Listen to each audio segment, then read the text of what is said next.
Emotionally intelligent people do not assume to know what will make them truly happy. We can't just assume that we know what is going to make us happy. We can't just assume that getting that job or signing that client or dating that person or getting married or moving to that place or looking that way is going to be it. At one point, Christmas made a lot of us more happy than it does now. At one point, a birthday party made us feel a lot more happy than it does now. If money made you happy when you were broke, the same amount of money is not going to make you happy when you're rich. Emotionally intelligent people do not assume being fearful is a sign that they are on the wrong path. A sign that you're on the wrong path is indifference. If you are fearful about something, that is not a sign that you're on the wrong path. You're being pushed towards something. That's intention. Who knows if it always will be the right thing? What we do know is that you're on the right path. It might not lead to exactly where you want, but you're going into a direction you know you need to go into. They know that happiness is a choice, but do not feel they need to make that choice all the time. Happiness is not a sustained state of joy. Being happy is moment by moment. If you were only experiencing one emotion all the time, then that's not living. You're not living. You're just in existence. Living the human experience means that you experience all the emotions. And you should allow yourself to say, I'm not in a happy state right now. Emotionally intelligent people know that a feeling will not kill them. You're not going to die because you're angry. You're only going to die if you start doing stupid things because you're angry. Emotionally intelligent people do not confuse a bad feeling for a bad life. When you fight the bad feeling, when you fight the bad day, that is anything but peaceful. If you just come to grips with this is just not a good day for me. It's not my day. I got bad news. I lost a client. Somebody hit the back of my car on the way to the gym, and I just want to go home, go to sleep, and start this one over tomorrow. That's part of life. If I'm fighting against that bad day, if I'm fighting against that bad feeling, I'm causing war within myself. You're able to have peace when you just accept it. This is a bad stretch of life, or this is a bad day, or this is a bad week. These are bad feelings. But this doesn't make it a bad life. We're live. Live and alive. Live and alive. Olia, come in. Olia, come in. Good morning, everybody out here. Good morning, Codex. Good morning, Win Column moderators. Good morning, Aretha. Good morning, Ilias. Good morning to you all. We're back, as you can see. I'm still a little bit under the weather, but I'm good enough now to jump on our morning lives. So if I struggle through a cough or my voice sounds weird, don't worry about it. It's all good. We'll get through it together. All right. Yeah. How are you on this fine Monday morning, Jay? I just told you. Yeah, but like, are you ready to tackle the week? Yes. Perfect. Is it just me, or like, do you feel like Christmas is coming early this year? I don't know. I've been waking up these days, and because even when I was traveling recently, and I was in the mall, and I started seeing them put up a whole bunch of Christmas decorations and stuff so early. And now being back in Jamaica, all these days, even on hot days, it just feels there's just like the town just feels like this Christmas, like Christmas is coming early. Have you been feeling that way too? No, not really. No? Yeah. Oh. I think it's exactly where it should be. You guys don't have Thanksgiving, right? So I guess for you guys, the next holiday is Christmas. So it might be a little bit different for you guys. Like I don't feel Christmassy until like around Thanksgiving, like I feel you. until the My holiday season. dad was telling me that he turned on the radio and he was hearing Christmas music too. I was like, the Well, hell? that's normal. I mean, and yeah, I mean, you'll hear Christmas music from October in Trinidad too. Oh, Christmas is big for us here. it's cool. Yeah. Anyways, guys, let's jump into this today. Um, I'm gonna be short. I'm gonna be quick today because, again, like I told you guys, I'm still working through this stupid lingering symptoms. Shout out Maria. All right. So this book, Unduck Yourself, I guess I can say, it's a pretty good book. I've read it a couple times now. I think I first read it around maybe 2018. I think it had just came out around that time. And I heard about it at a conference that I was at. Somebody had recommended it at a conference, and I started reading it, and I really enjoyed it. Um, this particular chapter, and by the way, the book is really all about self-talk and how you should be talking to yourself, the things that you should be saying to yourself. Elias said, still, good morning, still feeling gutted for Puffs and Fry. Yeah, absolutely. I'm feeling gutted as well. And just to give you guys a heads up, we're going to be talking about this stuff today at 1 o'clock. I know, weird that I'm going to do an afternoon live, but I'm going to be doing the live with Sean G. So just wanted to give you guys a heads up before I forget, and just remind me or remind everybody before we jump off this morning that we will be on live with Sean G this afternoon at 1 p.m. Yeah, and for those of you who are filing in on the Win Column channel, this will be live on the Conversations with Jay channel. So you just have Right, to subscribe to that, and you'll right, see it. absolutely.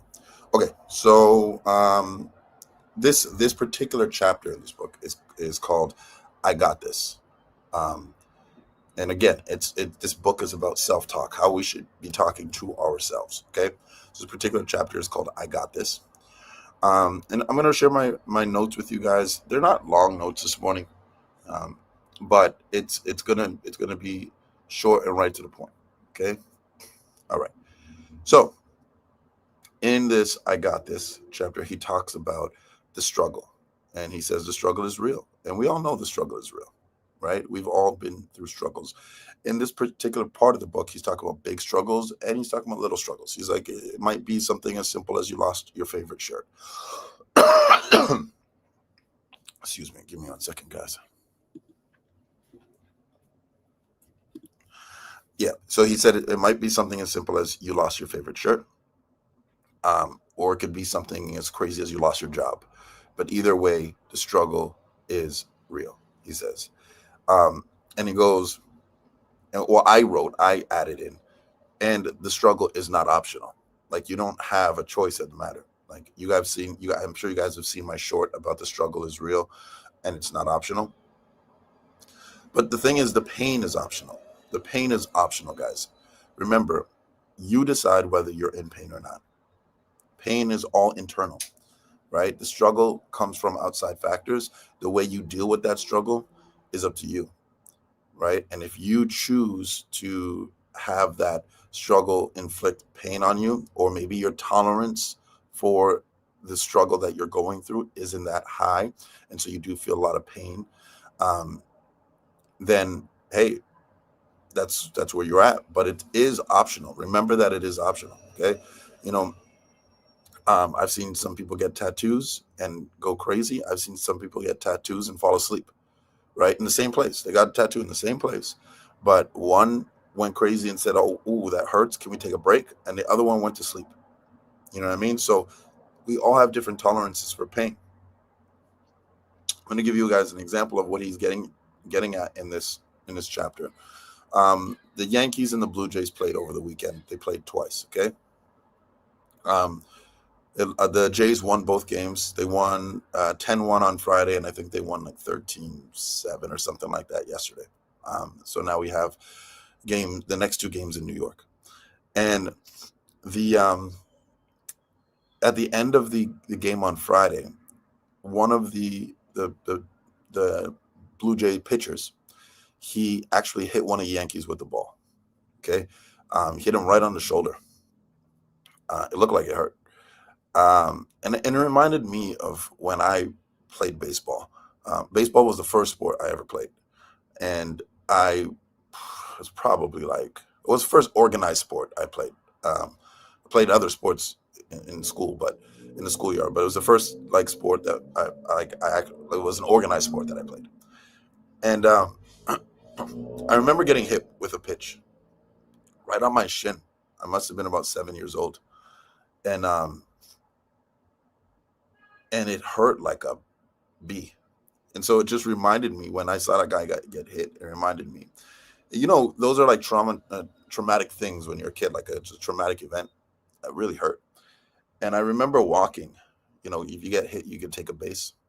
So I remember walking to the first base, and you have the coach there at the first base coach. And I remember the parents and the coaches and my teammates saying, walk it off, you're okay, walk it off. And I remember just turning around and like, I want to cuss these guys out. We need walk it off. You know how much this hurts? And so I'm walking it off, taking my base, get to the first base. And my coach told me something when I was at the first base. He said, remember, you only got hit in the leg. Excuse me. He said, remember, you only got hit in the leg. Don't let the pain go throughout your entire body. Keep the pain in the leg. And I just kept concentrating, just keep the pain in the leg. When you're a kid, it's so easy to, feel pain in one area of your body and then feel like my entire body is in pain. And it's so weird how the pain could just spread from your leg to your chest, to your back, to your arm. All of a sudden, it's like I'm just in pain altogether. And I remember concentrating to keep that pain in my shin. Now, that's what he's talking about in this chapter. When he talks about not letting the pain spread. See, the struggle is real, and that pain or discomfort that comes with that struggle, right? You choose if it's pain or discomfort. Once again, it's optional. But he says, when we have small problems, and he gives an example, he goes, like a coffee spill on your desk. He goes, we let that spread from one area to the next, to the next. We just let that pain spread. And like that all of a sudden this spill on the coffee desk, it makes you pissed off at your coworker, and then you're just annoyed at this, and then you know what I mean? We do it with traffic all the time, right? We get into traffic, and the problem, the struggle is traffic, but we let it affect all of everything. We get upset, we start rolling the window down, our body heat goes up, our body temperature goes up, I should say. You know what I'm saying? We do this with traffic all the time. We oftentimes let this pain spread into all the rest of the areas in our lives, right? And we multiply the effects of it by doing that. And that's what he's talking about here in this book. He's saying with all these little things that happen, even if it's a big thing, keep it where it's at. Keep it where it's at. All right? So this is what I wrote.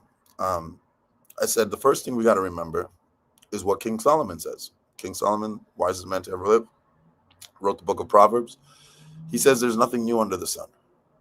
So he says take a step back and take a look at your life, like all of your life. And then you could try this exercise right now, right? I wish Puff was listening to this. He could try this exercise too from his cell right now. He goes, take a step back. Look at your life for what it really is. Look at all of it from the beginning of time until now. Just look at, he said, just look at the great things that happened, the things that were horrible that happened. Just look at all of the events all on a whole, he says. Okay? And realize there's nothing new under the sun, he says. There's nothing new under the sun. In other words, everything has happened already to somebody before. You're not going through anything unique. You're not going through anything new.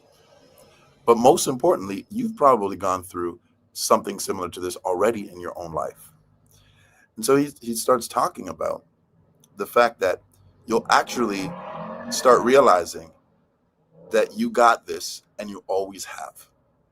Whether it's something small like a coffee spill or morning traffic that just frustrates you, or it could be something big like losing your job or, God forbid, losing a loved one. You got this, and you always have. You'll notice that you've always been able to get through every single thing that life has thrown your way. You'll notice that you're still here, and you're still looking forward to the future, right? You got this, and you've always got this. You always have, and you always will. No matter, and he goes, as a matter of fact, when you start thinking about some of the old problems, like the person didn't ask you to the dance or you got a bad mark on your physics exam, they actually start sounding like little silly problems now, right? Because we get stronger and we get tougher. And as my cousin always says, never stop growing, because life will never stop coming at you. And we continue to grow over time, whether we like it or not, right? Because growth is our default. The speed of that growth is up to you, by the way.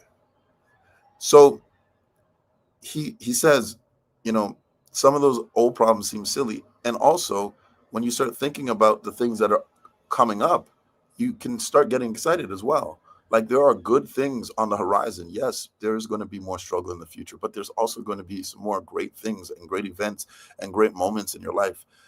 Today, tomorrow, and the next day, and the next day, they're all waiting for you.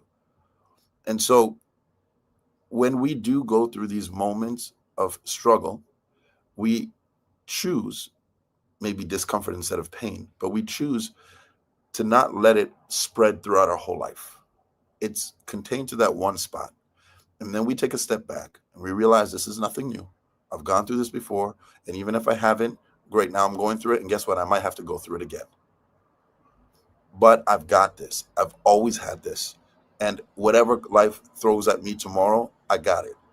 And then I also remember that, like he said here, good things are coming up too, not just bad things. When we have these struggles, oftentimes we get into this sunken place, like everything's bad, and we can't see that good things are also going to come up. Good events are also going to happen, and you're going to enjoy a lot of great moments coming up in your life as well. Another thing I wrote down here today is that he says, you start realizing, once you start thinking like that, he says, you start realizing that these are all just passing scenes in the movie that is your life. That's all this is. These are all passing scenes in the movie that is your life. And then after all this, if you come back to the problem at hand, whether it was spilling coffee or something worse, you come back to the problem at hand. We realize that these problems are something. So we're not going to just belittle them and just throw them away. You do realize it is something, whether big or small, it is something. But the problem is something in a sea full of somethings. I'm going to repeat that one more time. We do come to realize, and we do respect the problem for what it is. This problem is something, but the problem is something in a sea full of somethings. Okay, it's just another thing. It is something, but there's a sea full of it. Those scenes in our lives. And then we come to realize that everything is solvable. And if you don't have the solution yet, it could be that you're just too close to the problem. But everything is solvable. Guys, go and be great today. And from me to you, you got this. You got this. Keep telling yourself, I got this, because you really do.